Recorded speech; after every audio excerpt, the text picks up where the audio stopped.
Here with us now is Senior Fellow at the Foundation for Defense of Democracies and retired Rear Admiral Mark Montgomery. Admiral, good to see you this morning. Let me start with the breaking news that just came down within the last couple minutes or so, and that is that Iran has just pulled out of weekend nuclear negotiations with the United States. Tehran just officially making that announcement on state television. Your reaction to that and where that leaves things this morning?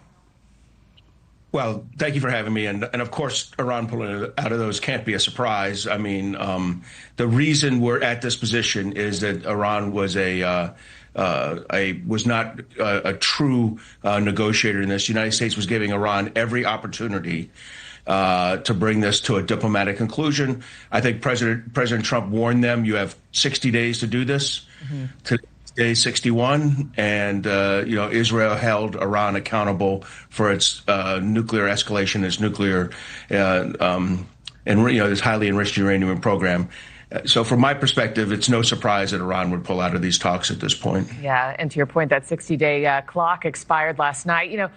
We know that at this point, Iran has launched drones toward Tel Aviv. They're currently intercepting those. But as General Richard Newton was pointing out just a few minutes ago, there's going to be a lot more to come here than just a whimper of a few drones, right? What do you expect the full, might of Iran's response to look like? And should we be worried about their use of nuclear warfare if they have the capabilities? So I'll break that down and say I do expect more drone attacks. They have quite a few Shahed drones. I think they will be largely unsuccessful. I mean, one or two may hit incidental targets, but the reality is the Israelis have the system to engage those. If we're in a position to assist with our aircraft flying out of Middle Eastern bases, we'll assist with that. Shooting down Shahed drones is reasonable. What is more likely to cause damage are ballistic and cruise missiles launched by the Houthis operating out of Yemen, a Iranian proxy group that, as you know, has been attacking ships in the Red Sea, but also launching missiles into Israel. And then the limited remaining ballistic missile capability of Iran. They've used a lot of it. They've also been attacked, but they had literally thousands of ballistic missile rounds. I imagine those facilities are being hit in these strikes as well, or they would be hit in a campaign. So Iran may fire some of those.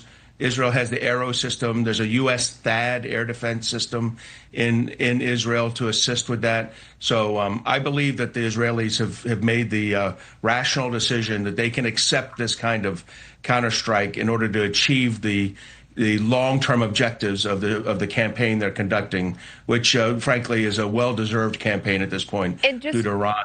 Compliance. And just quickly before I let you go, we talk about Iran's capabilities. What about Israel's full military capabilities moving forward? I mean, they've been at war for 18 plus months with Hamas. The visuals of this, do we see boots on the ground, Israeli boots on the ground in Iran, tanks rolling through? What does this turn into? So if there are Israeli boots on the ground, I'll guarantee you won't see them. So, I mean, to the degree that they use anything like that, it would be special forces. Much more likely, this is a highly predominantly air campaign, and they have the kind of long-range precision weapons, either their own indigenous supplies or some they've purchased from the United States.